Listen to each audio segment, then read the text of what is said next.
rescue swimmer. I'm here to help you. Time out. Class pop tall. Hodge, get yourself to the side of the pool. Hi, Chief.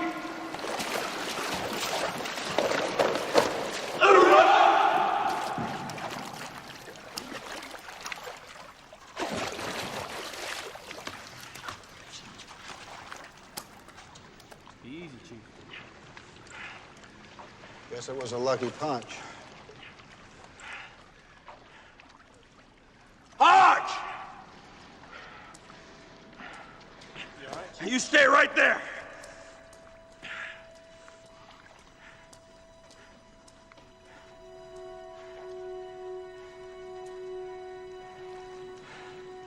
Well done, Charlie. Well done. Hoorah, Chief Skinner! That's 5506! Hoorah, Hodge on 3! 1, 2, 3! Hoorah, Hodge! Good for you.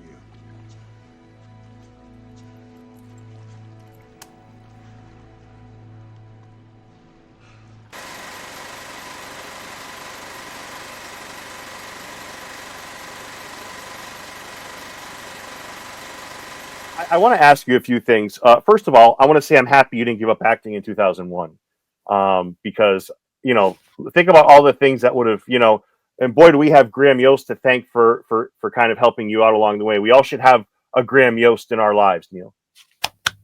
You know, Graham Yost. So I want to say that, like, first of all, I didn't know you're from Massachusetts, because that's where this podcast is out of. And no kidding. Where are you guys out of? so I'm outside of Springfield, so I'm kind of near the Berkshires, but I'm also I could go to Boston in an hour. I think you were near the Cape, Barnstable. You were near the Cape, right? Yeah, I'm in the Cape. Yeah, for sure.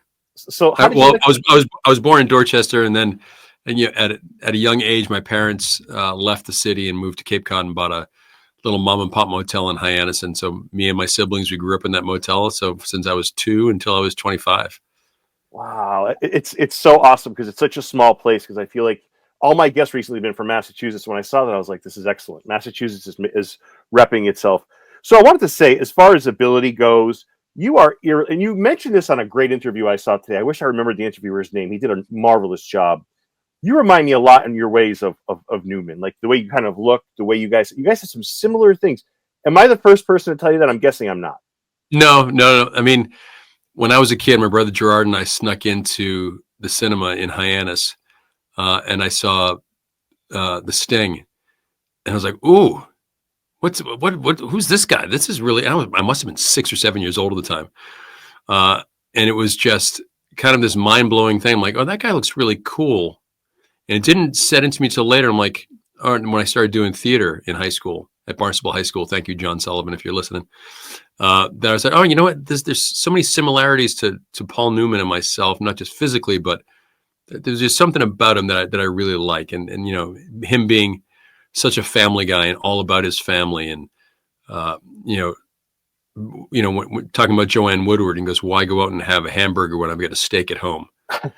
And that's something that for Reve and I, that's the same thing. Why would I ever do that? So I've got the most delicious, fantastic T-bone at home, and I'm the luckiest guy for it. So, Newman was just always kind of my go-to. And as a method actor and being trained by, his teachers, Bobby Lewis was my coach. He was also Newman's coach, and Arthur Storch at Syracuse University. So I had just these great mentors who also were mentors for Paul Newman at the time, so it was just kind of this natural progression. And gosh, you look at his performances from Slapshot to Butch Cassidy to, The Road to Perdition. And in the end, what a performance that was, to Nobody's Fool, to all these great performances that he did in his life, and always standing so much for doing the right thing. Look what he did in his career for, after the horrible thing that happened to his family, by starting his, salad dressing company. He was making salad dressing on the road. And then everyone's like, dude, this salad dressing is the best salad dressing ever. And he goes, I'm going to do it, but I'm not going to make a penny off of it.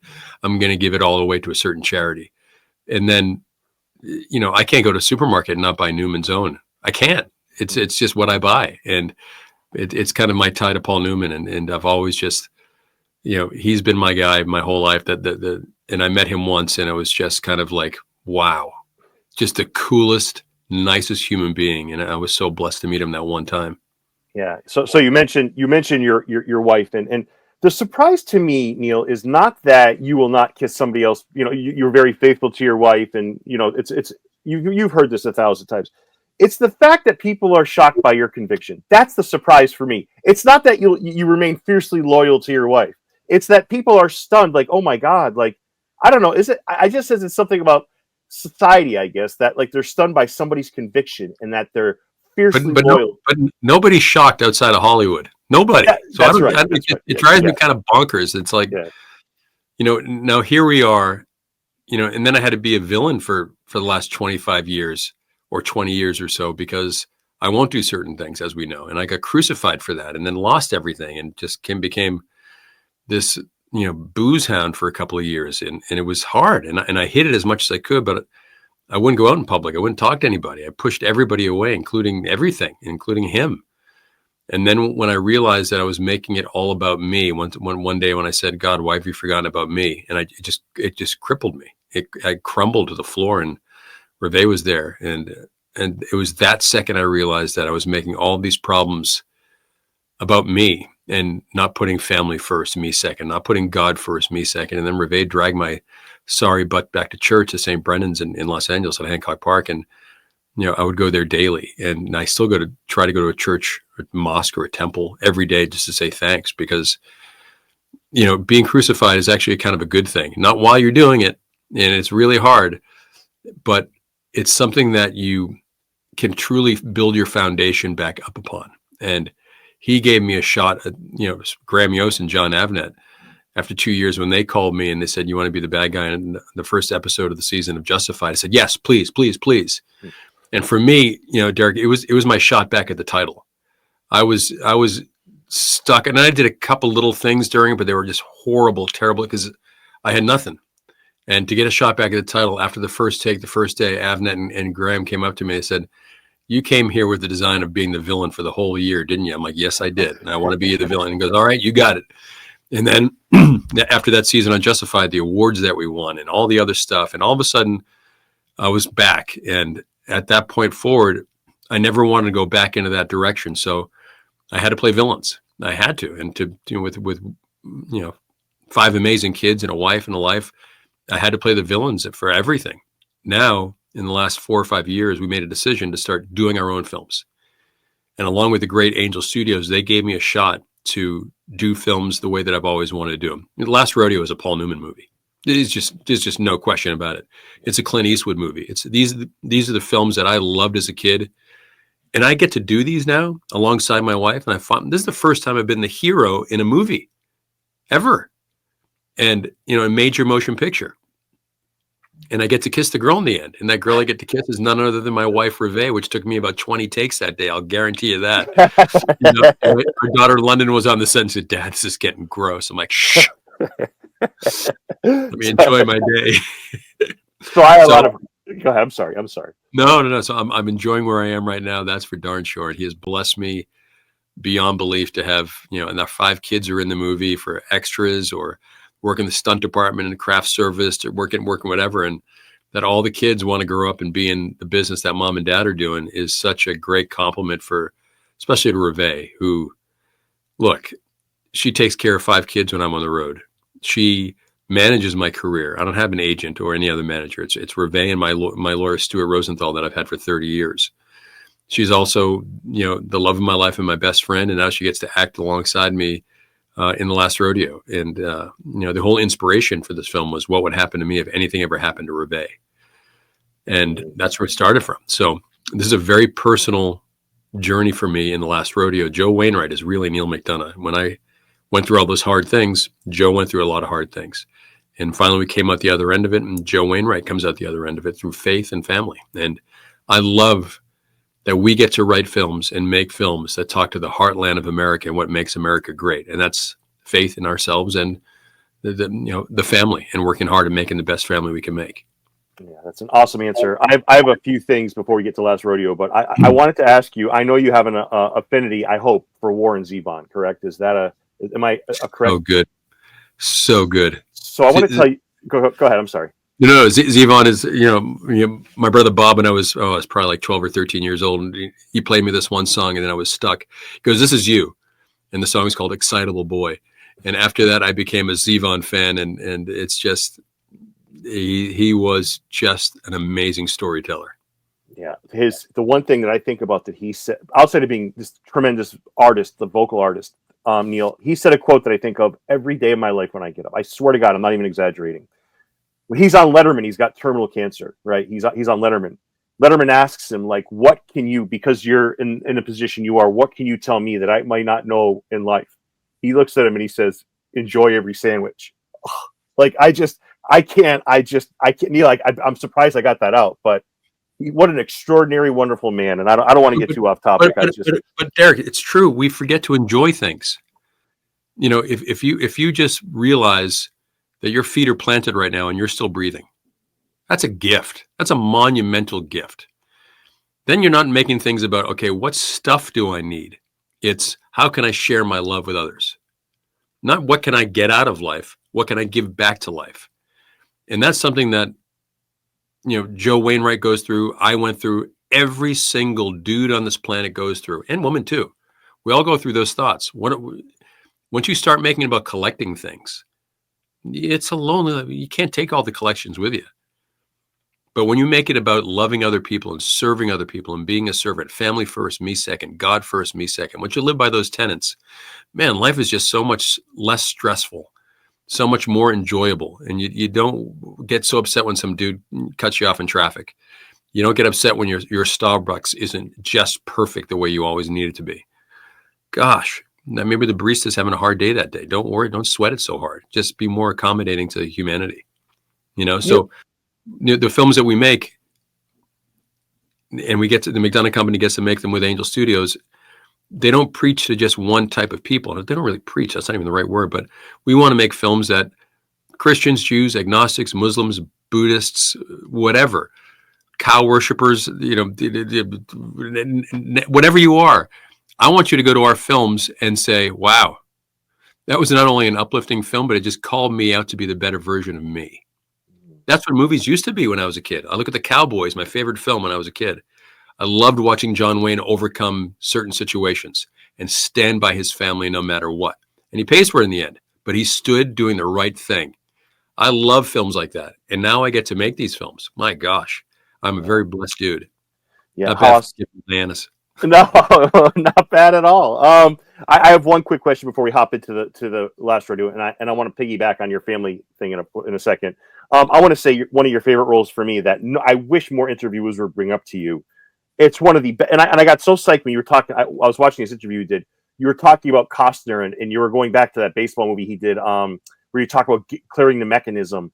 And I'm like, yes, and I'm like, my favorite movie, one of your favorites, is The Guardian. I love Jack Skinner.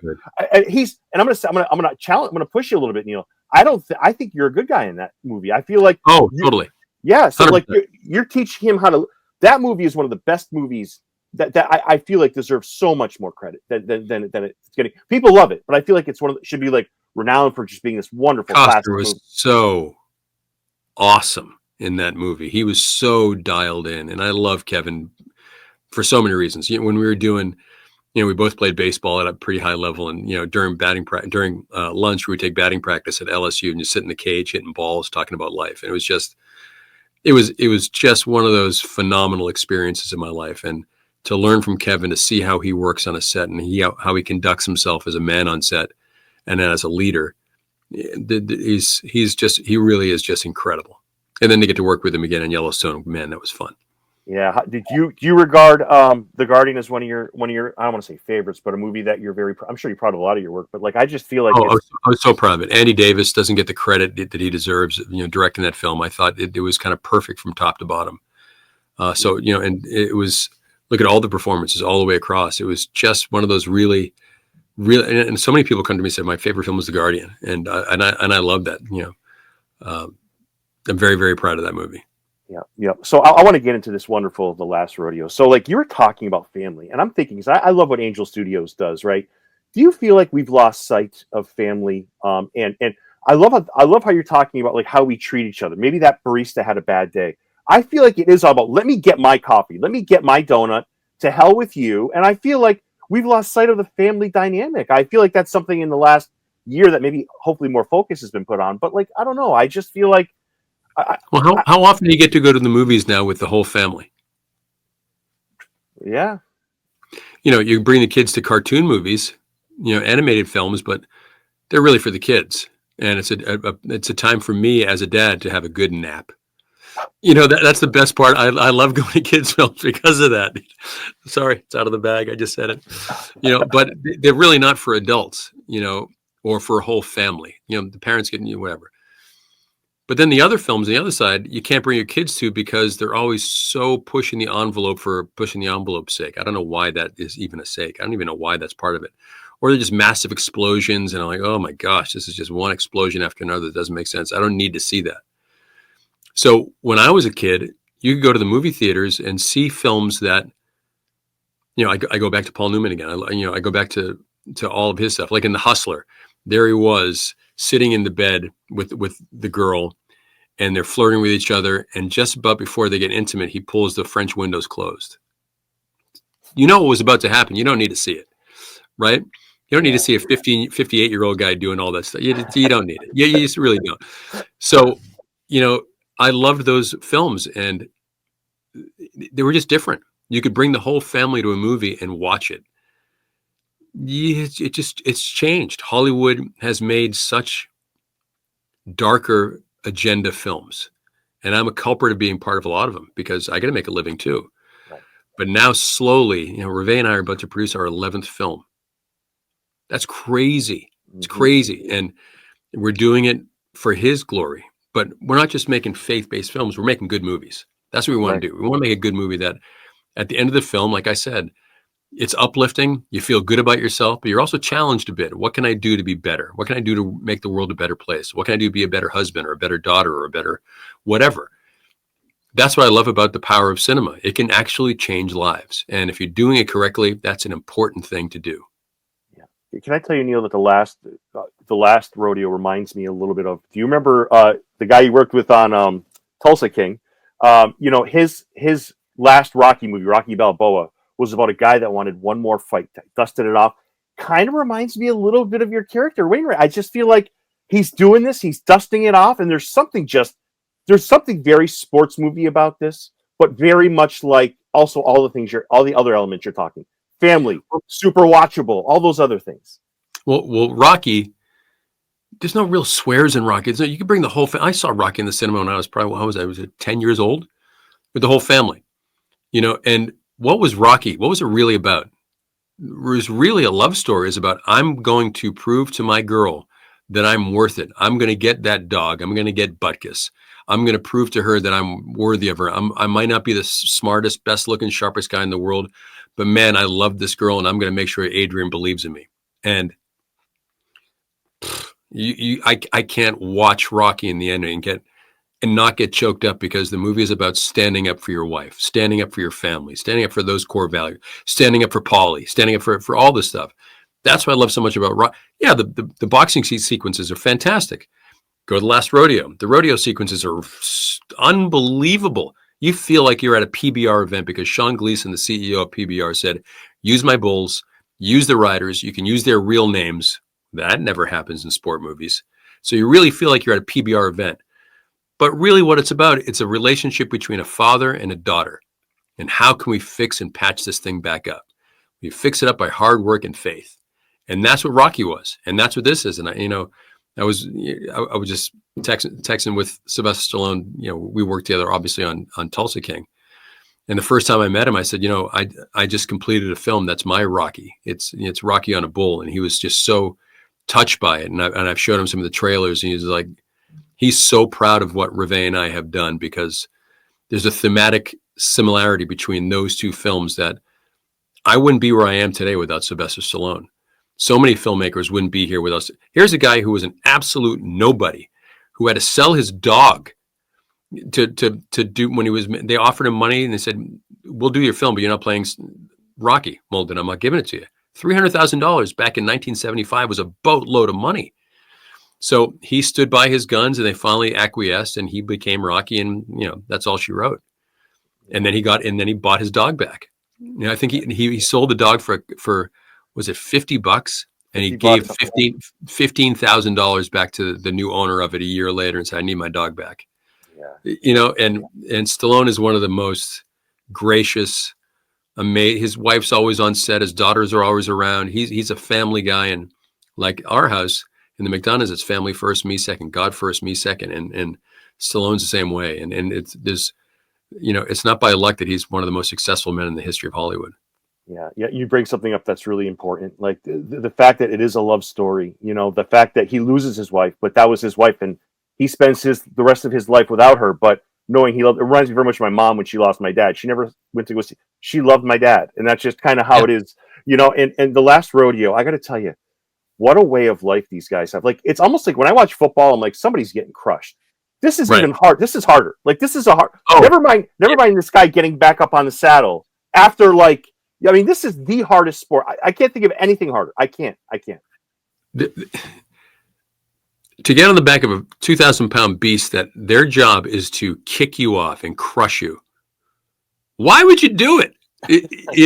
And these guys aren't guaranteed any money. This isn't like, professional golf and, live where every guy's guaranteed $100,000 just for showing up. No. These guys are driving themselves there. They're working hard. They're getting there. They're staying in not great.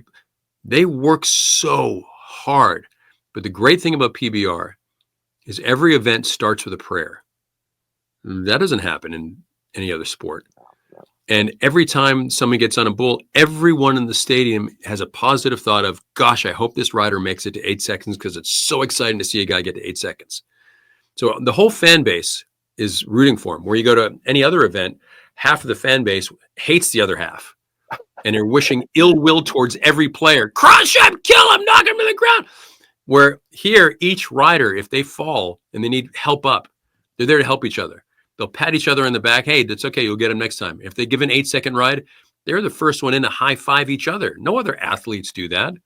These are the most decent young men that I've ever met. And they're all faith-filled, great American guys who work really hard to do something they love doing. And that's getting on the back of a 2,000-pound beast. Mm-hmm. Amazing. Yeah, you mentioned the chance to say that you get a chance to play somebody that's and I feel like you've played a lot of guys that aren't very likable in the past, and you have your chance here. But how do you develop those characters, Neal? So you obviously your way of life is family, it's faith, it's a lot of that good stuff that like we've kind of lost sight of as a society over the years. How do you manage to get that to get those roles where you're kind of tuning it to the point where you're playing that evil character, but it's like that's not who you are. Like, do you just say, hey, what would I? This is what I would do, but this is what this character would do. Is it just like the opposite of the spectrum, the other side of that spectrum?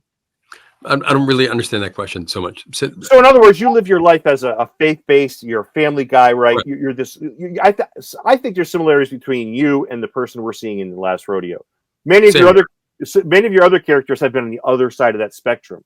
So when you play those characters like in Tulsa King, how do you get to that point? Like, how do you get to that level of like evil when that's not who you are? That's not like, you just say like, this is what I wouldn't do and kind of create that kind of character. Does that make sense at all? Look, I'm an artist. I'm an actor. Yeah. I love going into the make-believe world. The villains to me are a piece of cake. They're kind of fun. They're just I'm not a very intimidating guy in real life. I don't think anyway, but I can tap into it from my Boston upbringing, so I know these guys. So I steal from a lot of my relatives and friends back home, but those guys are easy to play for me. It's kind of, I'm lucky to have these crystal blue eyes that can look very scary or ominous on screen.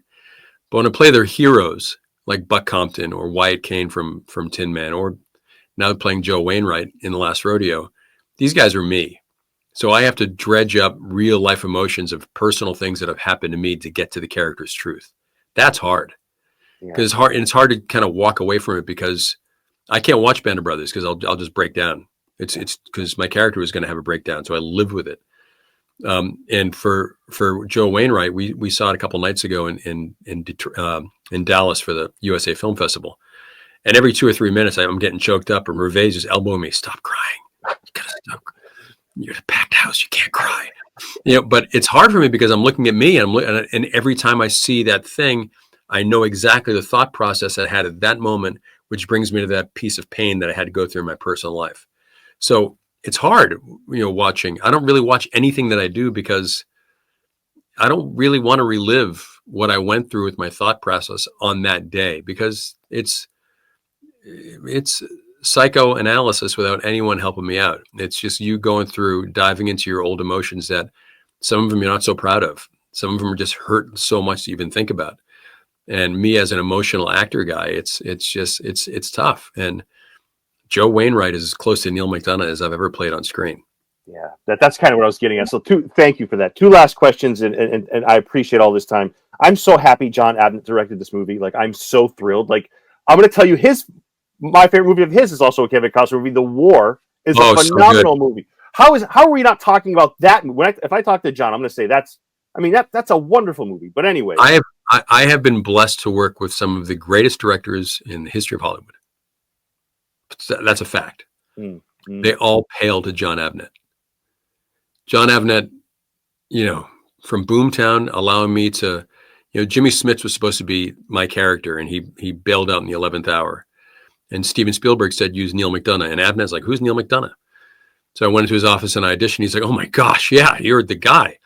And he called NBC, and NBC said, well, no, he saw us to read. And goes, I'm not going to read. He's Neal. This guy's incredible. I'm like, John, it's okay. I would love to prove to everyone. That's kind of who I am, that Massachusetts idiot that I am. And I remember going into the room with the president of NBC, and everyone's in the room. And I went in there as character, and I just crushed it. And I remember closing the door and putting my ear to the door, and I could hear John say, well, was I right? And they're like, oh my gosh, you were dead right. And I pulled off the door's open, and they're like, Neal, go to wardrobe. You got to be shooting tomorrow morning. You're awesome. Here you go. John Avnet gave me a chance on that. He pulled me out of the ashes on Justified. He gave me that beautiful role opposite Al Pacino. And now here he is. I had a choice of a director. I said, there's only one choice.